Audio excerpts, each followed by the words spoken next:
என்ன சார் வேடிக்கை பார்த்துட்டு இருக்கீங்க? அவங்கள அமைதியா இருக்க சொல்லுங்க. Okay sir. யோ நிறுத்துங்க. என்ன பண்றீங்க? முடியாதயா? பெருசா பேசிட்டு இருக்கீங்க. யோ ஆமாயா. என்ன அமைதியா இருப்பியா? பாப்பா வாய் அடிச்சு பாப்பா. ஊஞ்சி வரலாம் பேத்துறோம் பாத்து. ஆமாமா. பேப்ப நாங்க என்ன சும்மா இருப்போமா? இப்பதான் ஊருக்குள்ள நல்லபடியா திருவிழாவை நடத்தி கொடுக்கறதா சொன்னீங்க. எந்த விதமான பிரச்சனையும் வராதுன்னு சொன்னீங்க. சொன்ன மறு நிமிஷமே 2 பிரிவா பிரிஞ்சு சண்டை போடுறீங்க. இது அவங்க குடும்ப பிரச்சனை. அந்த பிரச்சனைய அவங்க வீட்டுக்குள்ள பேசி தீர்த்துக்கட்டும். அதை விட்டுட்டு நீங்க இப்படி ஊர் பொதுவுல வச்சு தகராறு பண்ணிக்கிட்டு இருந்தீங்கன்னா கண்டிப்பா திருவிழா நடத்துறதுக்கு நான் அனுமதி கொடுக்க மாட்டேன்.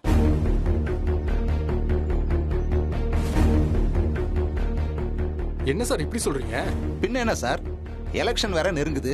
லா அண்ட் ஆர்டர் கெட்டு போச்சுன்னா என்னால சுத்தமா பதில் சொல்ல முடியாது. நான் அனுமதி கொடுக்கறது ரொம்ப கஷ்டம். எப்படி திருவிழா நடத்த போறீங்கிறத நீங்களே முடிவு பண்ணிக்கங்க. எல்லாரும் மறுபடியும் ஒன்னா சேர்ந்து வந்து எங்களுக்குள்ள எந்த பிரச்சனையும் இல்லைன்னு சொன்னா மட்டும்தான் நான் திருவிழா நடத்துறதுக்கு அனுமதி கொடுப்பேன். இல்லைன்னா கேன்சல் பண்ணிடுவேன், பாத்துக்கோங்க. சார் சார் சார் சார் மன்னிக்கணும் சார், இது ஒரு சின்ன குழப்பம் ஆயிடுச்சு சார். அது என்னால சார் பாவம். I am sorry Mutharasan sir. நான் பேசுறது உங்களுக்கு கடுமையா பேசுற மாதிரி தான் இருக்கும். ஆனா நீங்க ஏன் நிலைமையில இருந்து யோசிச்சு பார்த்தா தான் உங்களுக்கு புரியும். நான் வரேன்.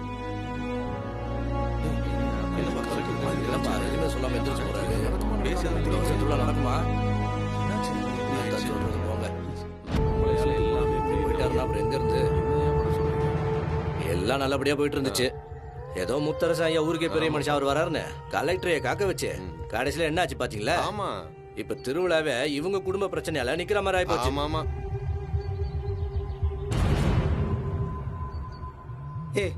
அறிவு இருக்கா உனக்கு? என் மானத்தை மட்டும் இல்ல, ஊர் மக்கள் மொத்த மானத்தை வாங்கிட்டியே. கலெக்டர் என்ன நினைப்பாரு நம்மள பத்தி? அசிங்கமா இல்ல? மானத்தை வாங்குறதுக்காக நான் வரல மாமா, என் உரிமையை வாங்குறதுக்காக தான் நான் வந்தேன். ஸ்வேதா, விளையாடாத. இது விளையாட்டு விஷயம் கிடையாது. 10 வருஷத்துக்கு ஒரு வாட்டி இந்த திருவிழா நடக்கும். சித்திரை திருவிழா நடக்கலன்னா ஊருக்குள்ள பஞ்சம் வரும்ன்றது தெய்வ நம்பிக்கை. ஊரோட நல்லது கெட்டதுல விளையாடுறது எனக்கு பிடிக்காது சொல்லிட்டேன். மாமா, அத பத்தி எல்லாம் எனக்கு கவலை இல்ல. எனக்கு என்ன பத்தி மட்டும் தான் கவலை. சுயநலவாதி. நீ நல்லா இருக்கணும்னு என்ன வேணா பண்ணுவல்ல? நம்ம ஊரை பத்தி அவர் என்ன நினைச்சிருப்பாரு? ஏன் மானம் போயிட்டு போட்டோம். ஆனா கலெக்டர் இப்போ திருவிழாவே ரத்து பண்ணுன்னு சொல்லிட்டு போறாரு. அசிங்கமா இருக்கு ஸ்வேதா எனக்கு. மாமா, பண்ற அசிங்கத்தை வீட்டுக்குள்ள பண்ணிட்டு ஊர் பொதுவுல வந்து சொல்லும் போது உங்களுக்கு அசிங்கமா தோணுதா? அந்த தப்பு பண்ணும் போது உங்களுக்கு அசிங்கமா தெரியல?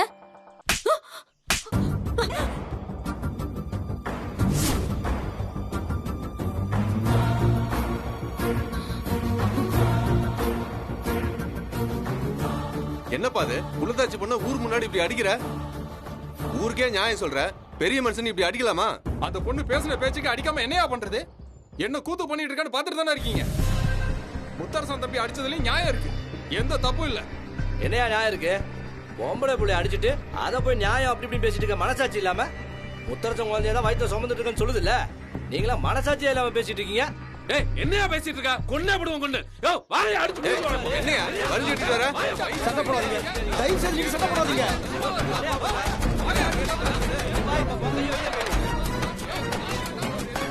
நான் சொல்றது கொஞ்சம் கேளுங்க. அமைதியா இருங்க.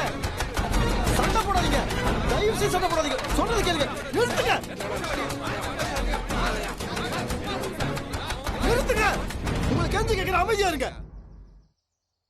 இது என் குடும்ப பிரச்சனை. இதனால ஊருக்குள்ள இந்த பிரச்சனை வரக்கூடாது. நீங்க அடிச்சுக்க கூடாது. நானே இதுக்கு ஒரு முடிவு கட்டுறேன்.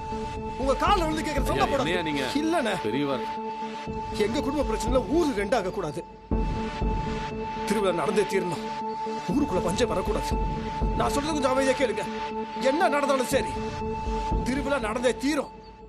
மத்ததுக்குள்ள நான் முடிவு கட்டுறேன். வா வெண்ணிலா.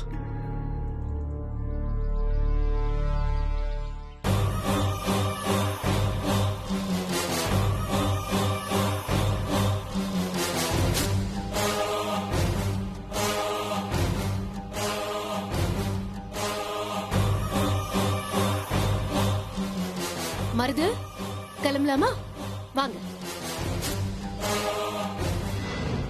மருது, சூப்பர். கரெக்டான ஆளுங்களை கொண்டு வந்து கரெக்டான டைம்ல பேச வச்சிட்டீங்க.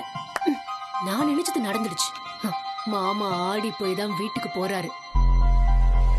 கலெக்டர் எதிரில இப்படி எல்லாம் நடக்கும்னு பாவம் அவர் நினைச்சு கூட பார்த்திருக்க மாட்டாரு. இந்த அசிங்கம் போதும். அவரு நான் சொன்ன விஷயத்துக்கு கட்டுப்பட்டு நடப்பாருங்கிற நம்பிக்கை வந்துருச்சு. எனக்கு சந்தோஷமா இருக்கு.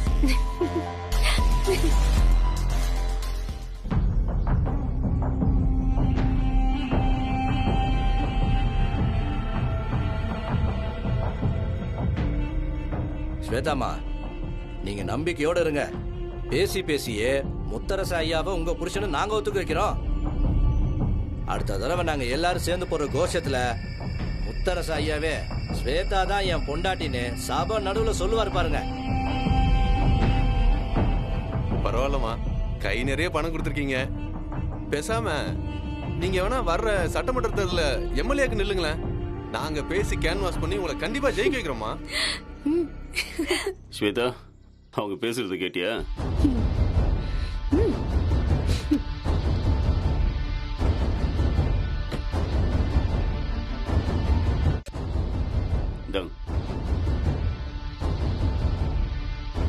இப்படிதான் எனக்கு இந்த மாதிரி சப்போர்ட் இருக்கும்போது எதையும் சேர்த்து தான் கொடுப்பேன். ரொம்ப சந்தோஷமா. எங்க ஆதரவு எப்பவுமே உங்களுக்கு தான். கண்டிப்பா நீங்க இந்த விஷயத்துல ஜெயிச்சு பெரிய ஆளா வருவீங்கம்மா. கவலையே படாதீங்கம்மா. நன்றிம்மா. தேங்க்ஸ். முத்தரச மாமாவை கிட்டத்தட்ட முட்டு சந்தில வச்சு நசுக்குன மாதிரி நசுக்கியாச்சு. கண்டிப்பா அவர் ஒரு முடிவு எடுத்தே ஆகணும். அப்போதான் இந்த திருவிழாவே நடக்கும். பாத்துக்கலாம் மருது. நமக்கு எல்லா விஷயங்களும் சாதகமாவே நடந்திருக்கு. திருப்தியா இருக்கு. போலமா? சரி, போலாம்.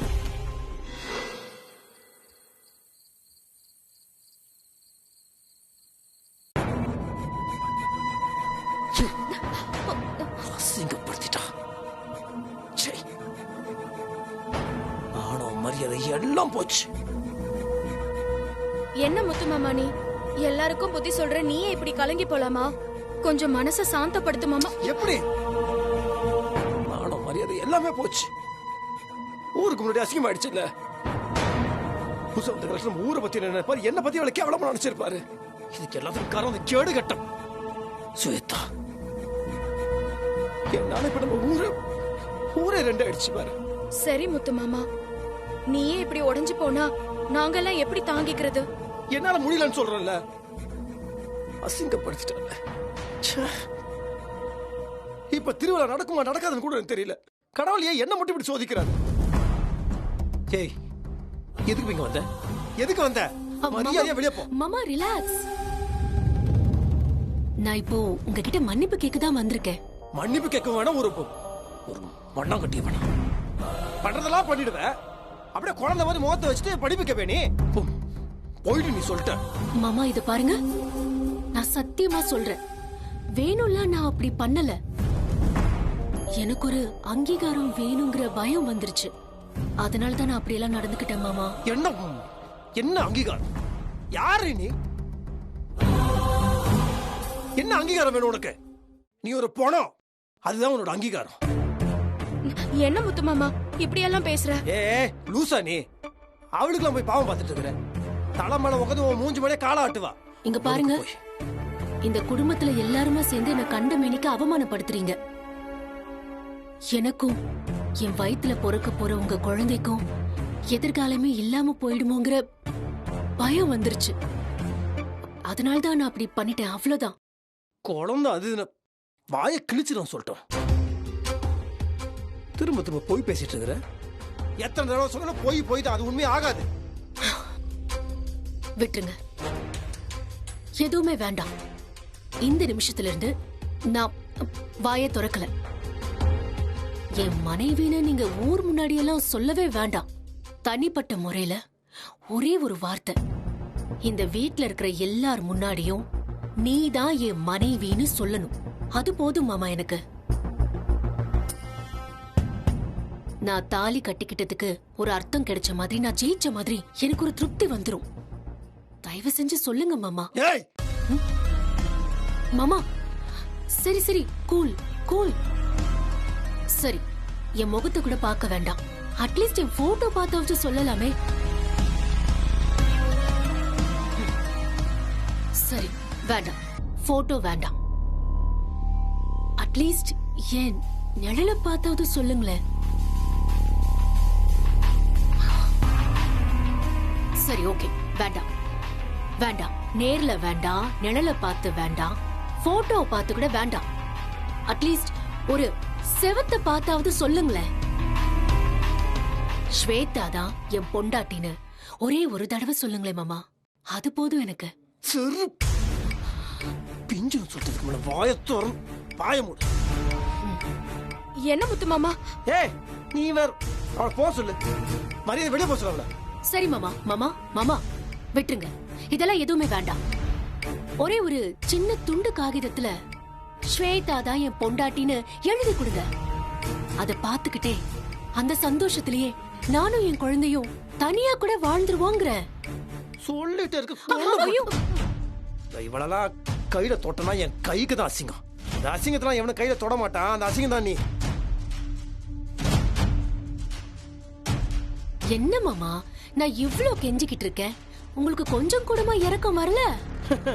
ஏய், நீ நிமிஷத்துக்கு நிமிஷம் எப்படி டிசைன் மூஞ்ச மாத்துவ, மரத்துட்ட மரம் எப்படி தாவ, இந்த குரங்கு கதைலாம் என்கிட்ட வேண்டாம். என்னது குரங்கு கதையா? இது என்னது புது கதையா இருக்கு? புது கதை கிடையாது, பழைய கதை. கொஞ்சம் லென்த்தா இருக்கும், கேக்குறியா? கேளு. ஒரு ஊர்ல ஒரு சாமியார் இருந்தாராம். ரொம்ப நல்லவராம். வெளுத்ததெல்லாம் பாலு நினைப்பாராம். அவரு ஒரு அழகான தோட்டத்தை வச்சிருந்தாராம். அந்த தோட்டத்தில் இருக்க பழத்தெல்லாம் திருடு தின்றதுக்காக ஒரு 420 குரங்கு வருமா. அந்த குரங்கு இந்த சாமியாரை பார்த்த உடனே அப்படியே பம்மி நல்லது மாதிரிலாம் நடிச்சு பூஜைக்கு வேண்டிய பூவெல்லாம் பறிச்சு கொடுக்குமா. ஆனா அந்த சாமியார் அப்புறமா குரங்கு பத்தி புரிஞ்சுக்கிட்டு அந்த பூவை வாங்கினதுக்கு அப்புறம் அந்த குரங்கை திருப்பி போட்டு சமாடி பட்டு பட்டு பட்டுன்னு பின்னாடியே வைப்பாராம். இதை தினமும் பார்த்த அந்த சாமியாரோட பொண்டாட்டி, ஏங்க இந்த மாதிரிலாம் பண்றீங்க, அந்த குரங்கு உங்களுக்கு அந்த பூ பறிச்சு கொடுக்குறது, ஏன் அதை அடிக்கிறீங்கன்னு கேட்டாங்களாம். அதுக்கு அந்த சாமியார் சொன்னாரா, நீ அந்த குரங்கு சப்போர்ட் பண்ணாத, ஒரு நாள் அடிக்கலன்னா கூட அந்த குரங்கு அந்த புத்தியை காமிச்சிருந்தாராம். இல்லைங்க, அதெல்லாம் அது பண்ணாது, அது பாவம், அதை அடிக்காதீங்கன்னு இவங்க சொன்னாங்களாம். சரி, நீ சொல்றது கேட்குறேன். ஒரு நாள் அந்த குரங்கு பூவை கொண்டு வந்துச்சான். இவரும் அடிக்கவே இல்லையா. அந்த குரங்கு திரும்ப பண்ணுச்சு, ஜிங்குன்னு ஏறி போய் அந்த சாமியார் மடியில் உட்காந்துக்கிச்சான். அப்போ அந்த சாமியார் சொன்னாராம், பாத்தியா, ஒரு நாள் நான் அடிக்கல, அந்த குரங்கு எங்கே வந்து உட்காந்துருக்கு பாருனாராம். அதுக்கு ஒரு பொண்டாட்டி, பாவங்க அது உங்க மேல பாசத்துல இப்படி பண்ணுதுனாங்களாம். அடுத்த நாள் திருப்பி அது பூ கொண்டு வந்துச்சான். இவரும் அடிக்கலையா. உடனே ஒரு தோல் மேலே ஏறி அது உட்காந்துக்கிச்சான். அதுக்கு அடுத்த நாள் திருப்பி அது பூ கொண்டு வந்து இவரும் அடிக்கல. அது உடனே சாமியோட தலைமலை ஏறி உட்காந்துக்கிச்சான். அதுக்கு அடுத்த நாள் சாமியாரோட தலைமலையை அசிங்கம் பண்ணிடுச்சான். அதுதான் அந்த குரங்கு புத்தி. இந்த மொக்க கதையோட கரு என்ன தெரியுமா? அந்த சாமியார் இருக்கிறானே இடிச்சவன், அது வேற யாரும் இல்ல, நான் தான். பாவம் பாவம் பாவம்னு பார்த்தாலே சாமியார் பொண்டாட்டி, அதான் என் பொண்டாட்டி. அந்த 420 ஹைட் குரங்கு யார் தெரியுமா? நீதான். என்ன குரங்குன்னு சொல்றதுக்கு நீங்க இவ்ளோ லென்த்தான ஸ்டோரி சொல்லணுமா? டைரக்டாவே சொல்லிருக்கலாமே. அப்பா, புரிஞ்சிருச்சா? சந்தோஷம். ஆனா நியாயமா குரங்கு தான் கோச்சிக்கணும். இரு இரு இரு, அந்த சாமி அந்த குரங்க திருப்பி போட்டு பட்டு பட்டு பட்டுன்னு வச்சார்ல, அதே மாதிரி ஒன்ன வெளுக்கிறண்டி. பாத்துக்கலாம். பாரு, திருவிழாவுல கொடியேத்தம் நடக்கும்போது நீங்களும் வெண்ணிலாவும் சேர்ந்து கொடியேத்த போறீங்களா, இல்ல நானும் நீங்களும் சேர்ந்து கொடியேத்த போறோமா? எது நடக்கும்னு பார்க்கலாம். அந்த ஒரு விஷயத்துல தெரிஞ்சிரும், இந்த ஊருக்கே நான் தான் உங்க பொண்டாட்டின்னு. ஏய், பெரிய பிரிட்டிஷ் இளவரசி கொடியேத்த வந்தார், போடிப்பா. நடக்கும்.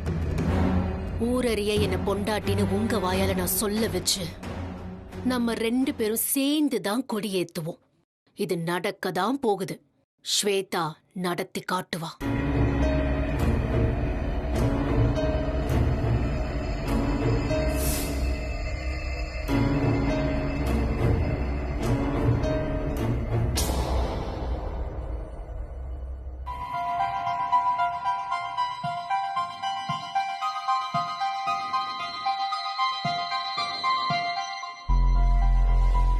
குரங்கா குரங்கா, நான் விட மாட்டேன். அதுக்கு அவர் ஒரு பெரிய ஸ்டோரி வேற சொல்றாரு. ஓகே, விட மாட்டேன். என்ன ஸ்வேதா இது?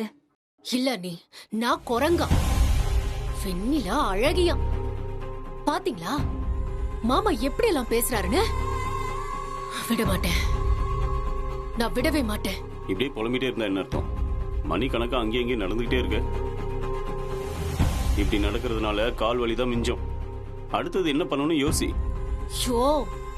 யோசிச்சு யோசிச்சு என் மண்டை குழம்புது. ஊருக்குள்ள திருவிழா நடக்க போகுது.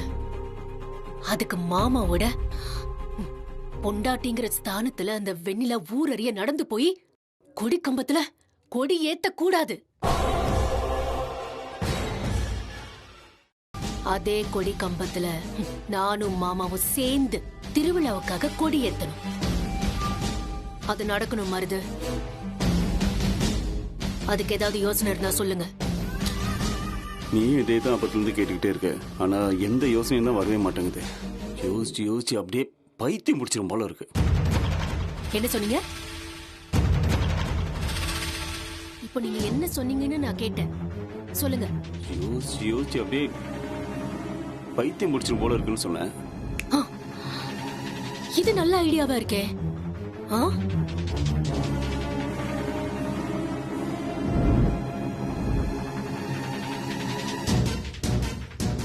அந்த வெண்ணிலா இருக்கால, அவ ஊருக்கு நடுவுல அப்படியே துணியை கிழிச்சுக்கிட்டு தலைய பிச்சுக்கிட்டு ஓடுனா எப்படி இருக்கும்?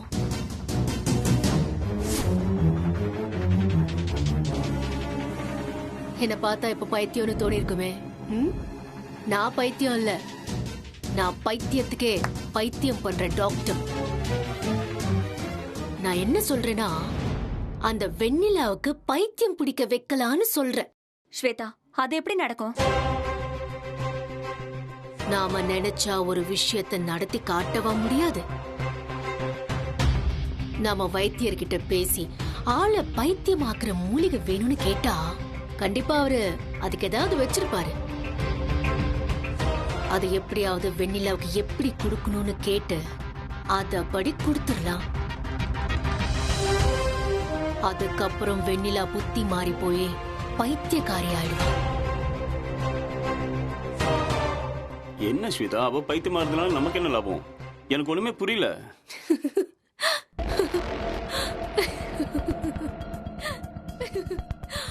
நான் போட்ட சபதத்துல ஜெயிக்கணும்னா வெண்ணிலா பைத்தியமாகணும்.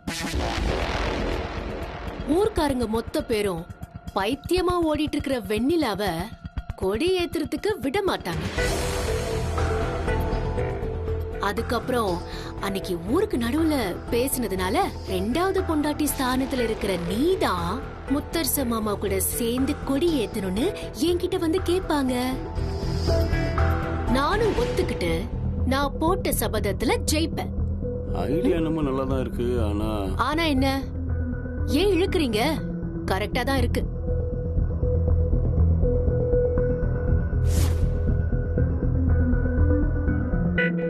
நடத்தி காட்டுவேன்.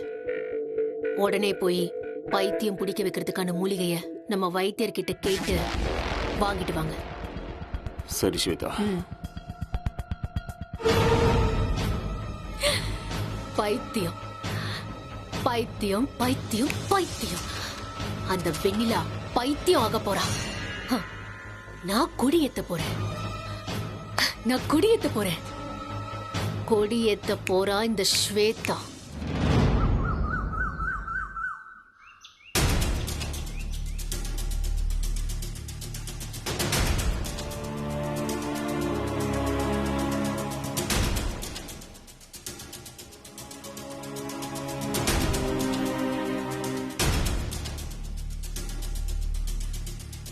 முத்து மாமா, நீயே இப்படி இடிஞ்சு போய் உட்கார்ந்திருந்தா எப்படி மாமா?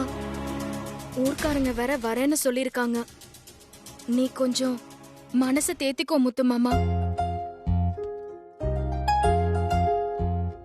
தம்பி வணக்கம் தம்பி. வணக்கம் தம்பி. ஐயா வணக்கம். வணக்கங்க. உட்காருங்க. வணக்கம் தம்பி. வணக்கம், உட்காருங்க.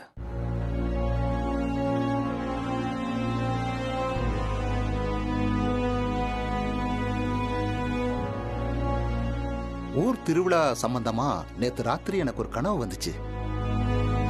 அத ஊர் பொதுவுல உங்களையும் வச்சு சொல்லிடலாம்னு தான் நாங்க இங்க வர்றதா தகவல் கொடுத்தோம்.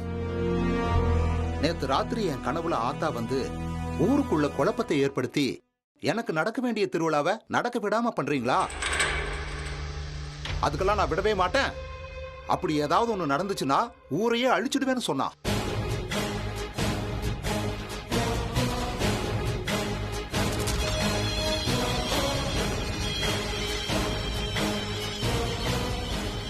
நான் தான் ஆத்தா கிட்ட மன்னிப்பு கேட்டு அப்படியெல்லாம் சொல்லக்கூடாது ஆத்தா, நீ தான் இந்த ஊரையே கட்டி காப்பாத்துறவ, அதுக்கு ஏதாவது பரிகாரம் சொல்லாதான்னு கேட்டேன். அதுக்கு ஆத்தா மனசிறங்கி வந்து ஒரு பரிகாரம் சொன்னா தம்பி. பரிகாரங்களா? என்ன பரிகாரம்? ஆத்தா சொன்னது என்னன்னா, அந்த திருக்கோவில் வளாகத்துல எனக்கு சொந்தமான ஒரு பொருள் இருக்கு, அதை யாரு தேடி கண்டுபிடிக்கிறாங்களோ அவங்க தான் கொடியேத்தலாம்னு சொன்னா. அது என்ன பொருள்?